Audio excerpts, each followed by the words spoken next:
अस्सलाम वालेकुम फ्रेंड्स। तो इस वीडियो में ये पार्ट 3 है। हमने अभी तक एम फेज़ आज हमें स्टार्ट करना है। अभी तक हमने वो इंटरफेस के बारे में डिस्कस किया था और हमने स्टार्टिंग का इंट्रोडक्शन भी डिस्कस किया था। दो पार्ट्स में मैंने वो बनाया था, एक 8 मिनट का वीडियो था, दूसरा 16 मिनट्स का। तो अब ये इस वीडियो में हम एम फेज़ सारा डिस्कस करेंगे, मतलब माइटोसिस को हम ऑलमोस्ट कंप्लीट करेंगे इस वीडियो में। उसके बाद हम अगले पार्ट में फिर मियोसिस, फिर इंशाल्लाह उस चैप्टर को कंप्लीट करेंगे। ठीक है, तो स्टार्ट करते इस चैप्टर को, सॉरी इस टॉपिक को बिना टाइम वेस्ट किए। सॉरी।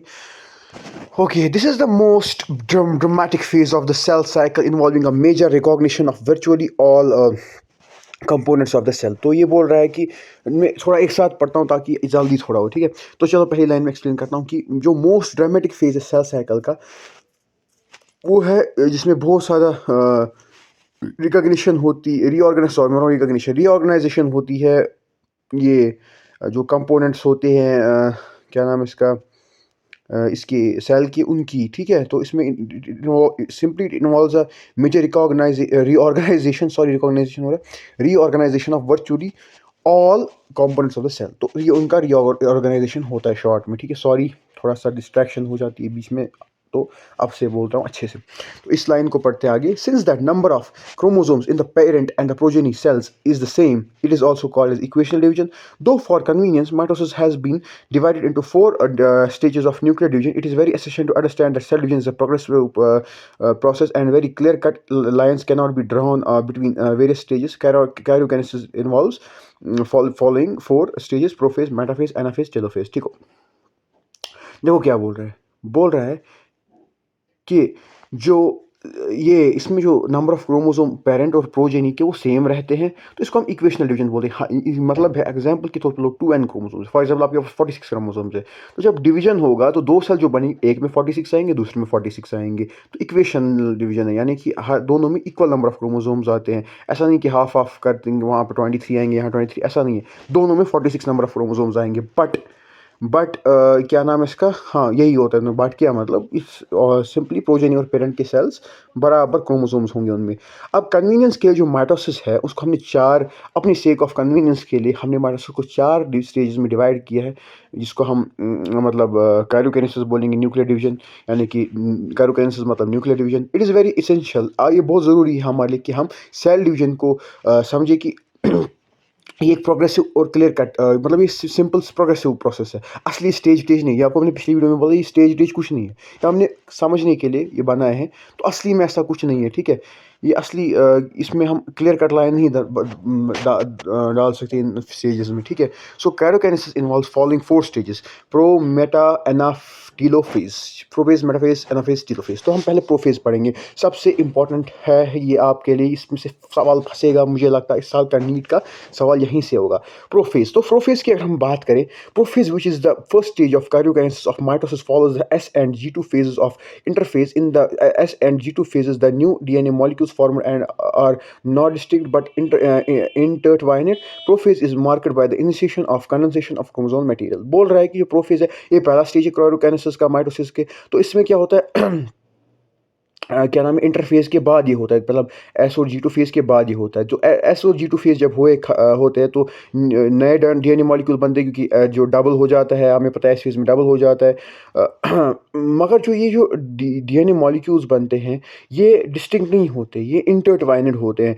यानी कि जो क्या नाम है इसका, जब प्रोफेज आता है तो ये जो है इसमें जो ये जो मटेरियल है, क्रोमोसोम मटेरियल, इसकी कंडेंसेशन स्टार्ट होती है। ठीक है, तक मतलब इसकी कंडेंसेशन स्टार्ट हो जाती है, मतलब ये मतलब क्या इसको बोलूँगा मैं, ऐसे मतलब कि कंडेंसेशन मतलब इसको हम लोग मतलब बहुत ही छोटा, मतलब ना उसको जैसे ना धागा बांधते हैं तो उसको बंद करके एक सीधी सी कोई चीज़ बना देते हैं, जैसे क्रोमोसोम का वो अच्छा सा सीधा सा स्ट्रक्चर बना देते हैं। ठीक है, तो वही हो जाता है। ये मतलब पहले बिखरा हुआ है, मान लो ये बिखरा हुआ मटेरियल है, इसको फिर एक जगह पे समेट कर लाना, उसकी एंटेंगलिंग करना, उसका क्रोमोसोमल मटेरियल की उसको एंटेंगल करना, जो यहाँ लिखा हुआ था chromosome material becomes entangled during the process of chromatin condensation. तो इसकी जब हम कंडेंसेशन करेंगे तो फिर उसके बाद इसकी एंटेंगलिंग करके इसको एक स्ट्रक्चर बनाएंगे, उसी को फिर क्रोमोसोम बोलेंगे। तो इसी मटेरियल को, जो ये क्रोमैटिन है, इसको जब ये बिखरा हुआ है इसको सीधा करना, ठीक करना, इसी को हम बोलते हैं क्या नाम है इसका, ये क्या नाम है इसका, क्रोमैटिन कंडेंसेशन, ठीक है, ये अनटैंगल हो जाता है, तो इसमें इसी को यही बोलेंगे, ठीक है। अच्छा, तो उसके बाद तो the centrosome which had undergone duplication during S phase of interphase now begins to move towards opposite poles of the cell. तो ये बोल रहा है जो सेंट्रोसोम है जिसको डुप्लीकेशन हुई थी एस फेज में, यानी कि सेंट्रियो या सेंट्रोसोम जो इसी का था, मतलब एक हिसाब से सेम चीज़ आप बोल सकते हो। तो सेंट्रोसोम की जब डिवीजन हुई, डुप्लीकेशन हुई, तो अपोजिट पोल्स की तरफ जाना शुरू हो जाता है, सेल के दो अपोजिट पोल्स में, ठीक है, अपोजिट पोल्स में जाना शुरू हो जाता है। The completion of prophase can thus be marked by the following characteristic events. तो इसमें हम लोग जो कंप्लीशन प्रोफेज की, उसमें हम दो पॉइंट्स, इसके दो कैरेक्टरिस्टिक इवेंट है। पहला क्या, क्रोमोसोम मटेरियल कंडेंस हो जाते तो ताकि कंपैक्ट क्रोमोसोम्स बनाए, और इस chromosomes are seen to be compose of two chromatids attached together at the centre. वही मैं बात की, जब ये जो बिखरा हुआ है इसको हमने एक कंपैक्ट माइटोटिक क्रोमोसोम बनाया, और इसी इन्हीं क्रोमोसोम्स में फिर हम देख सकते हैं कि इनमें क्रोमैटिड्स अटैच्ड होते हैं, बीच में एक सेंट्रोमेर, तो दो क्रोमैटिड्स अटैच्ड होते हैं, ठीक है। Centrosome had which had undergone duplication during interphase begins to move towards opposite poles of the cell.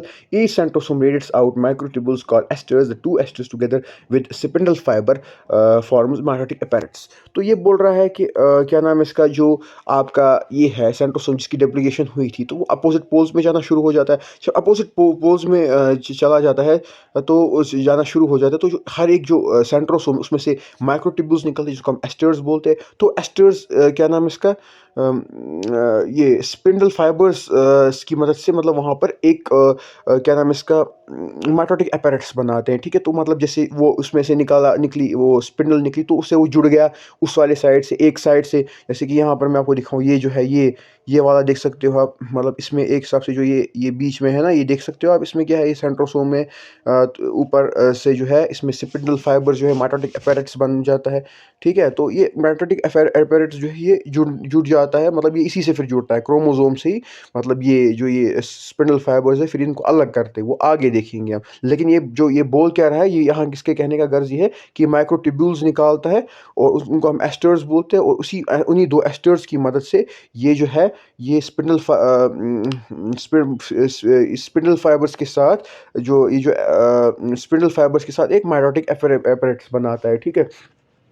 अच्छा, जो सेल्स होती है at the end of prophase when viewed under the microscope do not show Golgi apparatus, Golgi apparatus, endoplasmic reticulum, nucleolus और nuclear envelope. तो अगर आप prophase के and पे देखोगे, आपको माइक्रोस्कोप के अंडर कुछ नहीं दिखेगा, ना आपको गोल्गी कॉम्प्लेक्स दिखेगा या गोल्गी अपैरेट्स जिसको आप बोलोगे, ईआर भी नहीं दिखेगा, ना न्यूक्लियोलस दिखेगा, ना आपको न्यूक्लियर एनवेलप दिखेगा। तो ये सारी चीज़ें आपको नहीं दिखेंगी। अगर आप मेटाफेज की बात करोगे, metaphase the complete disintegration of the nuclear envelope marks the start of the second phase of mitosis. Hence the chromosomes are spread through the cytoplasm of the cell. तो इसमें क्या होता है, इसमें डिसइंटीग्रेशन होती है न्यूक्लियर एनवेलप की, जिससे क्या होता है कि सेकंड फेज हो जाता है मेटासिस का स्टार्ट, जिससे क्या होता है, क्रोमोसोम जो होते हैं वो स्प्रेड हो जाते हैं through the cytoplasm of the cell, ठीक है। अगर ये इस स्टेज में, अगर हम देखें, by the stage condensation of chromosomes is completed and they can be easily observed under the microscope. तो इसमें जब कंडेंसेशन अच्छे से कंप्लीट हुई होती है, तो हम उनको आराम से, हम उन क्रोमोसोम्स को माइक्रोस्कोप के अंदर देख सकते हैं। This then is the stage at which morphology of the chromosomes is most easily studied. तो इसमें आप, क्योंकि अच्छे से आपकी कंडेंसेशन हुई है, तो आप आराम से इन क्रोमोसोम्स की मॉर्फोलॉजी को देख सकते हो। At this stage metaphase chromosomes is made up of two sister chromatids which are held together by the centromere. तो ये बोल रहा है कि इसी स्टेज में, इस स्टेज पे जो मेटाफेज होता है, क्रोमोसोम जो जो मेटाफेज के क्रोमोसोम होते हैं, उसके दो सिस्टर क्रोमेटिड्स होते हैं, जो कि एक दूसरे से जुड़े हुए होते हैं, किसकी वजह से, सेंट्रोमियर की वजह से। Small disc shaped structures at the surface of the centromere are called kinetochores. दो यहाँ पे जो दो कुछ स्ट्रक्चर्स होते हैं, मतलब स्ट्रक्चर्स दो प्रेजेंट होते हैं, एक होता है वही ना, मतलब काइनेटोकोर्स प्रेजेंट है सेंट्रोमियर के, एक वहाँ से एक यहाँ से, तो इन्हीं को हम काइनेटोकोर्स बोलते हैं, सेंट्रोमियर पे प्रेजेंट होते हैं, सेंट्रोमियर की सरफेस पे प्रेजेंट होते हैं। मतलब सेंट्रोमियर क्या हुआ, जो ये हुआ सेंट्रोमेर, जो बीच में जहाँ पे जुड़ा हुआ होगा, ये उसी को सेंट्रोमेर बोलेंगे। बीच में इन दो क्रोमोसोम्स के क्रोमेटिड्स के बीच में, इसी को बोलेंगे हम क्रोमेटिड, ठीक है, सॉरी सेंट्रोमेर। तो इसी अब क्रोमेटिड्स इससे जुड़े हुए होते हैं दो chromatids. The structures serve as the sites of attachment of spindle fibres to the chromosome. जो यही जो स्ट्रक्चर्स होते हैं, जो कि स्पिंडल फाइबर की मदद से मतलब क्या मैं मतलब सॉरी फिर से बोलता हूँ, क्योंकि ये जो स्ट्रक्चर्स होते हैं ना ये काइनेटोकोर्स, इससे क्या होता है, इससे इसी से अटैच हो जाते हैं स्पिंडल फाइबर्स। तो स्पिंडल फाइबर इससे अटैच होते हैं क्रोमोसोम से, ताकि that are moved into position at the centre of the cell.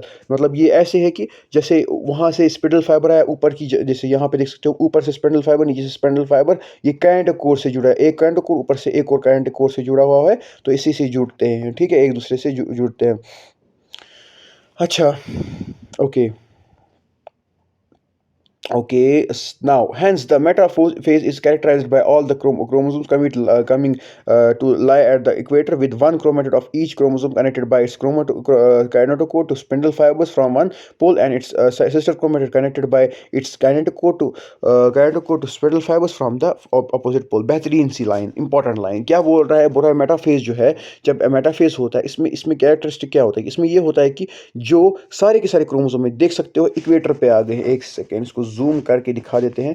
हाँ, तो ये जो है इक्वेटर पे बीच में आ गए हैं, आप देख सकते हो सारे के सारे क्रोमोसोम एक लाइन, एक एक्सिस पे आ गए हैं, एक साथ इक्वेटर पे आ गए हैं, ठीक है, देख सकते हो आप। तो इसमें क्या है, एक क्रोमेटिड जो है क्रोमोसोम का, वो जो काइनेटोकोर मतलब अपनी काइनेटोकोर से स्पिंडल फाइबर के साथ अटैच्ड है एक पोल से। यहाँ आप देख सकते हो इस वाले पोल की मदद से यहाँ से एक के साथ अटैच्ड है, दूसरे वाले पोल से यहाँ पे एक के साथ अटैच्ड है, ठीक है। तो दोनों पोल से काइनेटोकोर से अटैच्ड है, जो मैंने अभी भी आपको एक बार बोला था कि स्पिंडल फाइबर्स की मदद से एक एक पोल से दोनों सिस्टर क्रोमेटिड से, एक सिस्टर क्रोमेटिड और यहाँ से दूसरे सिस्टर क्रोमेटिड से जुड़े हुए हैं क्या, क्या नाम है इसका, ये स्पिंडल फाइबर, तो अपोजिट पोल से, ठीक है। The plane of alignment of the chromosomes at metaphase is referred to as the metaphase plate, ठीक है। तो कहाँ गया, हाँ ये रहा, the plane of alignment of the chromosomes at metaphase is referred to as. आप एनसीईआरटी खोल के रखिएगा, मैं भूल गया इस बार आपको बोला, एनसीईआरटी खोल के पढ़िए, क्योंकि इस पे ऐसे आपको थोड़ा मज़ा ज़्यादा आएगा। अपनी एनसीईआरटी पे नज़र की, यहाँ से मेरा सुनते रहिए, ठीक है, तो इससे आपको ज़्यादा इजीली चैप्टर आराम से कंप्लीट हो जाएगा, ठीक है। तो plane of alignment of the chromosomes at metaphase is referred to as metaphysic plate. जो ये जो बीच में अलाइनमेंट हुई क्रोमोसोम की, तो इसको हम बोलते हैं मेटाफिजिक प्लेट, जो बीच में अलाइनमेंट हुई, ठीक है। अच्छा इस प्लेन पे, ठीक है। अच्छा, आपसे कोई पूछे, देख लास्ट पे जो हमारा क्रक्स है वो ये है कि इन फीचर्स क्या हैं इन मेटाफेज के। तो क्रक्स ये है कि इन दो फीचर्स हैं, स्पिंडल फाइबर अटैच हुए काइनेटोकोर से ऊपर की जानिब, एक ऊपर की तरफ से, नीचे की तरफ से दूसरा। chromosomes are moved to spindle equator and get aligned along metaphysic plate through spindle fibers to both poles। तो दोनों पोल्स की तरफ से एक स्पिंडल फाइबर्स आए, तो उनने उनकी वजह से अटैच हो गया, क्रोमेटिड से अटैच हो गए, और ये जो है ये स्पिंडल इक्वेटर पे मूव कर गए, बीच में मेटाफिजिक प्लेट बनाए, बीच में मूव करके क्या नाम है इसका, तो यहाँ पे बीच में बन गए अच्छे से, ठीक है। तो एक डायग्राम आप याद रखिएगा। अच्छा, एक चीज़ है, अर्ली प्रोफेज में देख सकते हो कैसे, मैं आपको बताना बोल, अर्ली प्रोफेज में देख सकते हो बिखरा हुआ है, लेकिन उसके बाद थोड़ा अरेंजमेंट आ गई। देखो आप यहाँ क्रोमोसोम कैसे बन गया है, ऊपर देखो ये थोड़ा बिखरा बिखरा सा है, फिर अच्छे से क्रोमोसोम मेटाफेज में आपको दिख रहा है, कितने बेहतरीन तरीके से आप देख सकते हो। अच्छा, ये हो गया हमारा मेटाफेज कंप्लीट। तो इतना ही करें आज, कैसा लगता है 13 मिनट्स का वीडियो? नो, आई थिंक ये कंप्लीट करते कम ही है, हम एनाफेज और टेलोफेज तो कंप्लीट करते हैं, और साइटोकाइनेसिस फिर नेक्स्ट वीडियो में करते हैं, ठीक है। तो एनाफेज और टेलोफेज आज पढ़ते हैं, 5 मिनट लगेंगे, मैं अब जल्दी कराऊंगा आप लोगों को।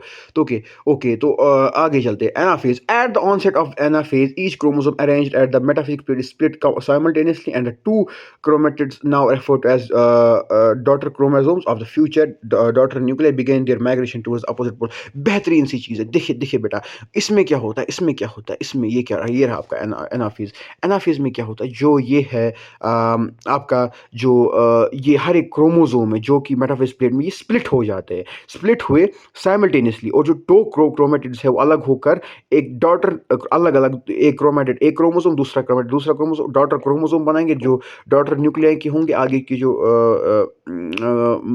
जो डॉटर न्यूक्लियाई बनी उनके यही होंगे वो उनके ये क्रोमोसोम्स होंगे उन न्यूक्लियाई के, डॉटर न्यूक्लियाई के, तो वो अपनी माइग्रेशन करते हैं टुवर्ड्स द अपोजिट पोल्स। यहाँ देख सकते हो माइग्रेशन हो रही है टुवर्ड्स द अपोजिट पोल्स, तो ये अलग हो जाएंगे और अलग कर कर ये फिर लास्ट पे टेलोफेज में डिवाइड हो जाते हैं। ठीक है, तो आपको समझ में आया होगा ये। तो कहाँ था मैं, हाँ अब अगली लाइन पढ़ते हैं हम। तो ये जब अब माइग्रेशन किया अपोजिट पोल पे, तो जब chromosome as each chromosome moves away from the equatorial पे, the centromere of each chromosome remains direct towards the pole and hence at the leading edge with the arms of the chromosomes trailing behind। देखो बेहतरीन सी चीज़ है, देखो 10 point सी, ये वाली जो diagram इस पे देख के आप बोल रहा है, ये बोल रहा है ये बोल रहा है आपको, हाँ, तो ये बोल रहा है आपको जो क्रोमोसोम्स है, जब ये मूव अवे करेंगे, मतलब बीच से निकलेंगे अलग अलग टूवर्ड्स द पोल चले जब जाएंगे, जो सेंट्रोमियर होगा हर एक क्रोमोसोम का वो पोल की तरफ होगा। यहाँ आप देख सकते हो वो पोल की तरफ ये है ना, ये ना सेंट्रोमियर पोल की तरफ देख सकते हो, पोल की तरफ है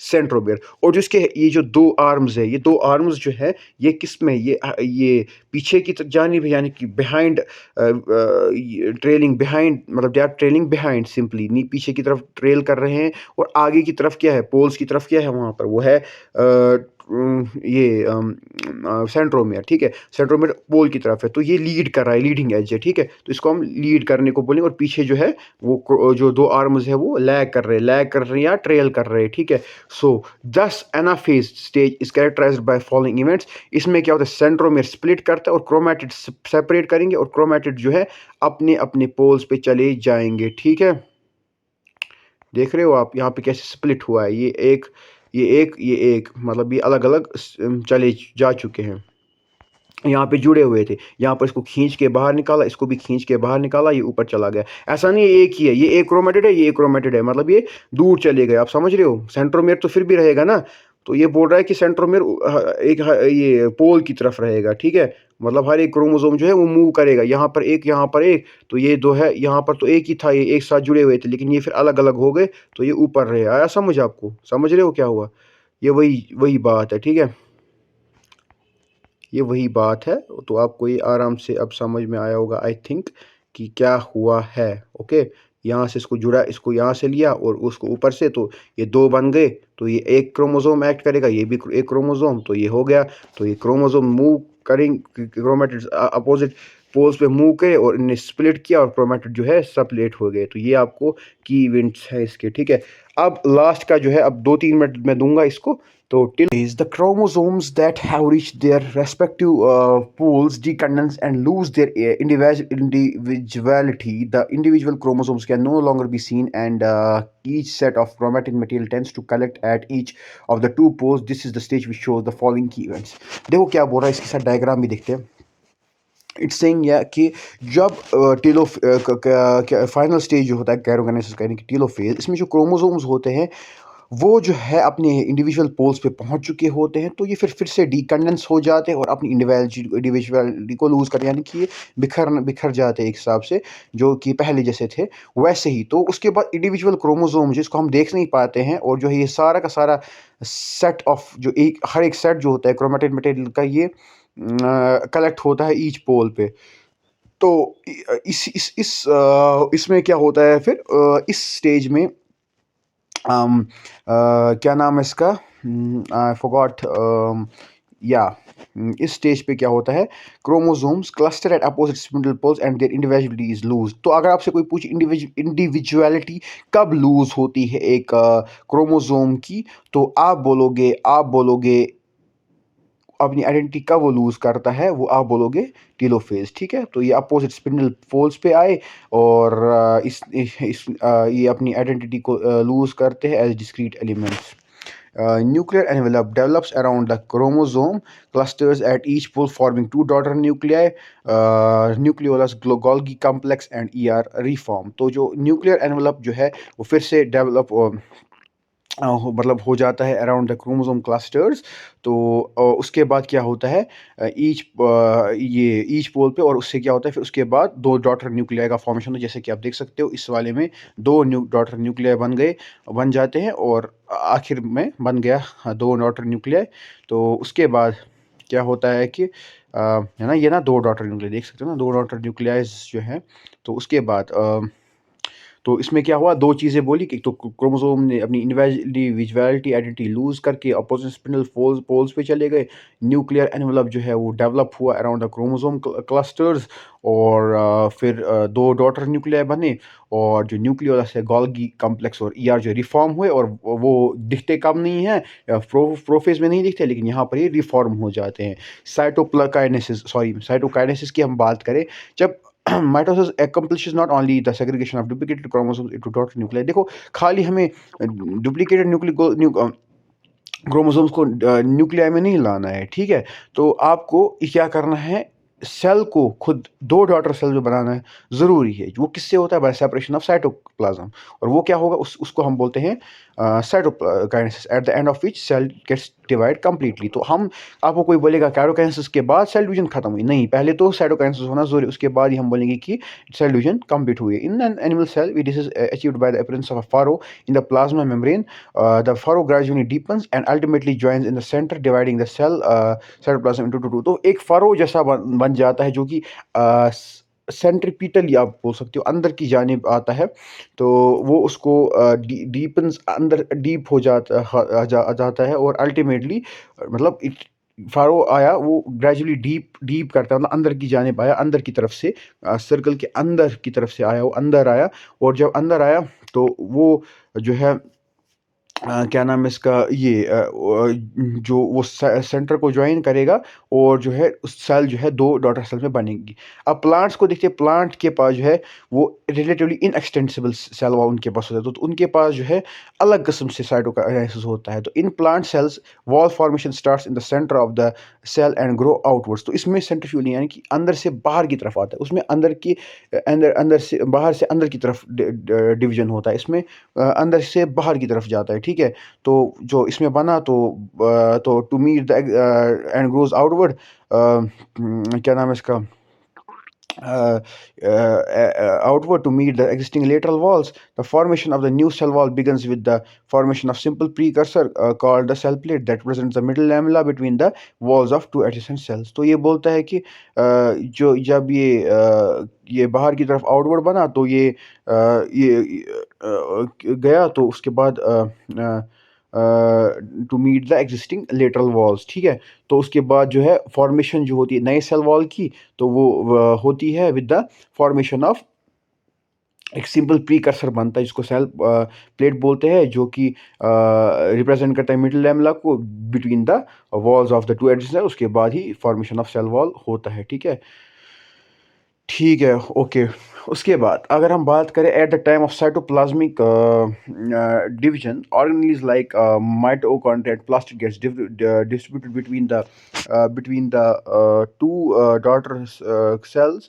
In some organisms, karyokinesis is not followed by cytokinase as a result of much of which multinucleate condition arises, leading to the formation of syncytium liquid endoplasm, for example in coconut। देखो क्या बोल रहा है, this is saying that कि एक formation हुआ cell wall का, जो इससे फॉर्मेशन हुई, वो तो मैंने बोला आपको। लेकिन जब साइटोप्लाज्मिक डिवीजन हुआ, तो और ऑर्गेनेल्स जैसे हैं, माइटोकॉन्ड्रिया है, प्लास्टिड्स हैं, तो ये क्या होता है, ये डॉटर सेल्स में डिस्ट्रीब्यूट हो जाते हैं। और जो कुछ ऑर्गेनिजम्स होते हैं उनमें कार्योकाइनेसिस के बाद साइटोकाइनेसिस नहीं होती, जिसकी वजह से एक ही सेल में क्या हो जाता है, मल्टी न्यूक्लियर कंडीशन होती है, दो न्यूक्लियस आ गए, तो मल्टी न्यूक्लियस कंडीशन हुई, तो उससे क्या होगा, सिंसाइशियम बनेगा, जो हमने अब दूसरे चैप्टर में पढ़ा है, sexual production in flowering plants में भी आपने देखा होगा, ये लिक्विड एंडोस्पर्म को आपने देखा होगा। तो उसी को हम बोलते हैं इसी को हम बोलते हैं what is it called, it is called this multinuclear condition, so syncytium। what is next, that is significance of mitosis। so in this way, so अब मैं इंग्लिश में थोड़ा बोल रहा था, तो so now we will discuss significance of mitosis। so we will see mitosis is the, देखो mitosis का पहले मैं आपको बता दूं, पहले लाइंस पढ़ते हैं, एक साथ ही सारा मैं आपको बोलता हूँ, ठीक है। Mitosis or the equational division is usually restricted or to the diploid cells only. However, in some lower plants and in some social insects, haploid cells also divide by mitosis. It is very essential to understand the significance of the division in the life of an organism. Are you aware of some examples where you have studied about haploid and diploid insects? तो ये बोल रहा है कि mitosis जो है इसमें equational division होती है, तो ये डिप्लॉयड सेल्स में ही ज़्यादातर होता है। लेकिन अगर हम प्लांट्स की बात करें तो ये हैप्लॉयड सेल्स में भी होता है, जो हमने अर्ली पढ़ा पहले हमने पहले स्टार्ट में ही। ये तो ज़रूरी है कि समझना कि जो इसकी सिग्निफिकेंस क्या है। तो इसमें आपको कोई एग्जांपल पता है कि इसमें हैप्लॉयड और डिप्लॉयड इंसेक्ट्स की भी होती है? तो हमने वहाँ पर पढ़ा है बहुत, वहाँ पे अगर आपको पता हो सेक्स डिटर्मिनेशन में हम पढ़ते हैं वहाँ पे जेनेटिक्स में। तो वहाँ पर जब आपने हनी बीज़ के बारे में पढ़ा होगा, जब वहाँ पे वो बनते हैं हनी बीज़ का पढ़ते हैं, जब उसमें वर्कर होता है ना वो, और उसका क्वीन होती है, तो वो हम लोग पढ़ते हैं, उसमें हम ये देखते हैं। तो हम वो बाद में दूसरे चैप्टर में देखेंगे।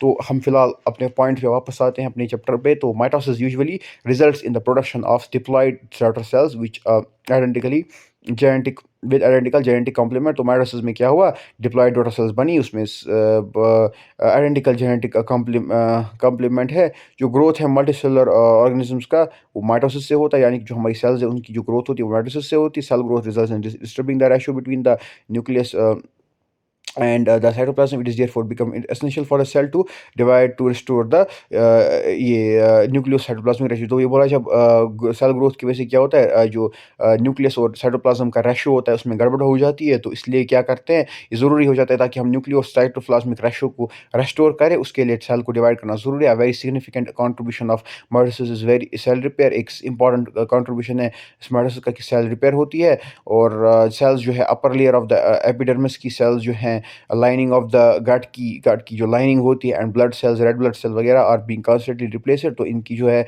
इनको हम कंटिन्यू रिप्लेस करते जाते हैं, क्योंकि हमें पता है जैसे रेड ब्लड सेल उसको 120 दिन की लाइफ स्पैन होता है, तो उसको रिप्लेस करना पड़ता है। वो mitotic divisions in the meristematic tissues, the apical and the lateral cambium result in the continuous growth of plant throughout their come cambium. तो ये बोल रहा है जैसे माइटोटिक डिविजन्स होती है किसमें, मेरिस्टेमेटिक टिश्यूज में, कहाँ पे, एपिकल और लेटरल कैम्बियम में। तो वहाँ पर मेरिस्टेमेटिक डिविजन्स होती है किसमें होती है, एपिकल और लेटरल कैम्बियम में, और इसी की वजह से क्या होता है, ग्रोथ ऑफ प्लांट्स कंटिन्यू होती है। तो ये हुआ हमारा खत्म माइटोसिस, बेहतरीन अचीवमेंट है ये हमारे लिए। तो हमने कितने पार्ट्स बनाए, I think this is the fourth part. Now fifth part में अगली पार्ट, या फिफ्थ की सिक्स पार्ट है, मुझे याद नहीं एग्जैक्ट, शायद इसके बाद फिफ्थ पार्ट होगा। तो उसमें हम मियोसिस कंप्लीट करेंगे। कितना है मियोसिस, 1-2 पेज का है। हाँ, मतलब ये सारा चैप्टर हम अगले पार्ट में कंप्लीट करने की कोशिश करेंगे, या मैक्सिमम 2 पार्ट और लगेंगे, लेकिन एक पार्ट में मैं इसको ख़त्म करूँगा, क्योंकि मियोसिस शायद मियोसिस 1 और मियोसिस 2 दो अलग-अलग पार्ट्स में मैं दिखाऊँ आपको। तो इंशाल्लाह ये चैप्टर कंप्लीट हो जाएगा। चलिए मिलते हैं नेक्स्ट वीडियो में।